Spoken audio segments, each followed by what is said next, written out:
What's up, Big Ten fans? Michael Dugan here from internsbig10.com. We got Big Ten action. We have a lot of Big Ten games this week. I know Ohio State's played Rutgers, but we got a multitude of Big Ten games this weekend. Tonight, actually, is our first one when Penn State travels to Champaign to take on Illinois. I know people think Illinois fought pretty hard last week against South Florida, and that's a really good South Florida team. I just don't think this team has it in them to pull off the upset here. I think Penn State rolls them. The spread right now is 28. Wouldn't be surprised if it's more. You know James Franklin likes to run up the score a little bit. Take the Nittany Lions there. I don't touch spreads that big. You guys know that. But if you're thinking about taking a big spread game, I take the points there with Penn State. Okay, Saturday, noon. Couple noon kickoff games. Nebraska, Michigan. Man, this is an interesting game. This is a very interesting game to me. Scott Frost is 0-2. He's got something to prove, but they're going into the big house. I think Michigan's starting to get it together a little bit. I don't think they're perfect. I don't think they're fixed completely. Shea Patterson was good against two not good opponents, and I don't think we know how good this Nebraska team is. So I'm going to urge everyone to not overreact to whatever happens this game. If Michigan wins 55-10, I'm going to urge you all to calm down. If Nebraska pulls off the upset, I'm going to urge you all to, again, calm down on whatever conclusion you make, because this is a Nebraska team we don't know much about. And when you've got a young head coach that's as good as Scott Frost is, and he is a good coach despite the start to the season, this team could flip on a dime any given week and then go right back to where they were the week after that. So I'd urge everyone that whatever happens here, it's not indicative of what's going to happen for the rest of the season for either of these teams, but I have Michigan winning. Boston College at Purdue. Purdue 0-3 with 3 really close losses, but it's a pretty bad 0-3, despite all being by single digits, by one possession. I don't think this Purdue team is that good right now. I think they're very capable of becoming a good team, but just bad penalties, sloppy play, inconsistent play.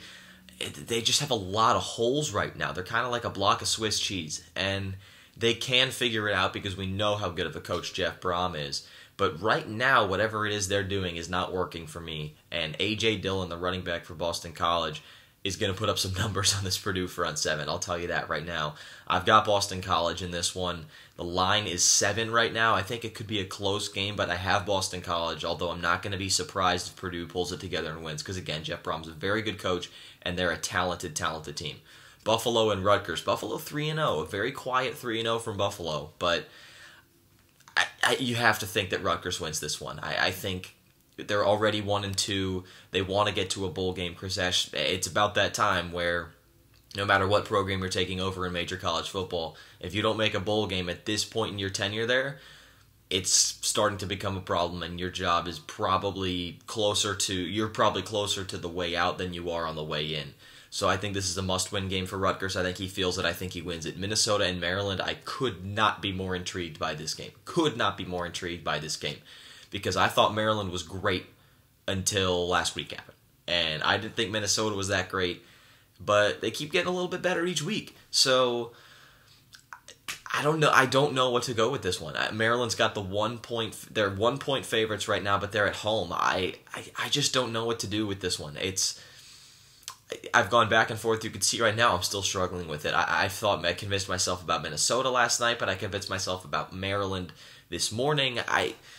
I'm going to go with Minnesota on the road here. I'm going to go with the Gophers. I know that I was pretty high on Maryland this year after week 1, and we didn't think Texas was that good, but then Texas beat USC, and USC is a pretty talented team. And I did not like what I saw from Maryland last week. I didn't. And Ty Johnson hasn't been able to move the football through that offensive line and past that front unit of whatever defense they're facing. So I like Minnesota.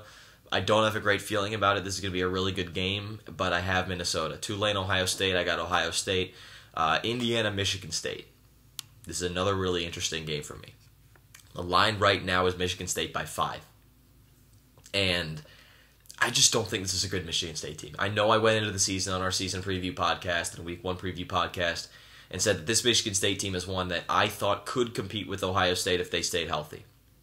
It's not even conference play yet for the Spartans. I'm here to tell you that I rescind that statement. I no longer believe that. That is not true. I'm a liar. I lied to you guys. This is not that great of a Michigan State team. I'm not even going to look at their schedule. I'm just telling you that what I've seen from them so far and how that roster is built, that's a 7 to 8 win Michigan State team. I think they're closer to the 2016 team than they are to the 2015 team. And it surprises me to say that because that offensive line returned a good amount of production. LJ Scott is back for it seems like his 15th year, and that defense returned a pretty good amount of leadership and talent, plus a starting quarterback in Brian Lewerke who's got a ton of experience in this D'Antonio offense. And usually that bodes well for Michigan State as a whole when their quarterback's coming back for a long time. They got a quarterback that back under center for a really long time, but it's not looking good for them right now. I don't think they're that good of a team. And quite frankly, I think Indiana's going to win this game. I do. It's under the lights. I think the students are going to show up. And when they have big games at home, Indiana always plays well. The last 3 years, they've taken Michigan to overtime twice. They had a chance to beat Ohio State in 2015. They beat Michigan State in 2016. They hung with Penn State and Nebraska one-possession games in 2016.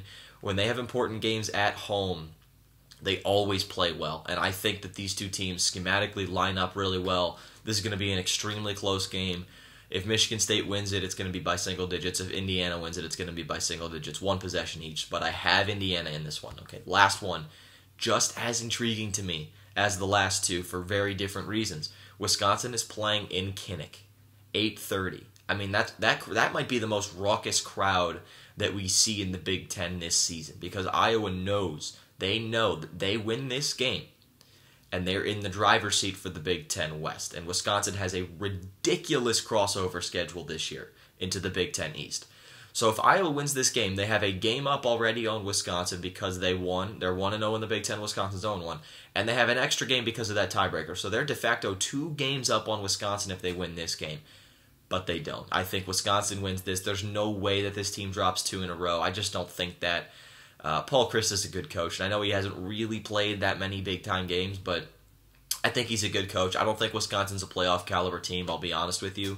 I mean, they're 18th in the country right now. They lost at home to BYU, but I think even if they run the table and win the Big Ten championship, I don't think this is a Big Ten caliber team. So a playoff caliber team. They are a Big Ten caliber team. But I've got Wisconsin in a very, very close one. I think they win this one by a field goal or 4 points. Late in the game, Gaglianone redeems himself, if you will, after last week. But I have Wisconsin. All right, guys, thanks for tuning in. I know this one ran a little long, but let's enjoy some Big Ten football this weekend, and we'll catch you guys on Monday.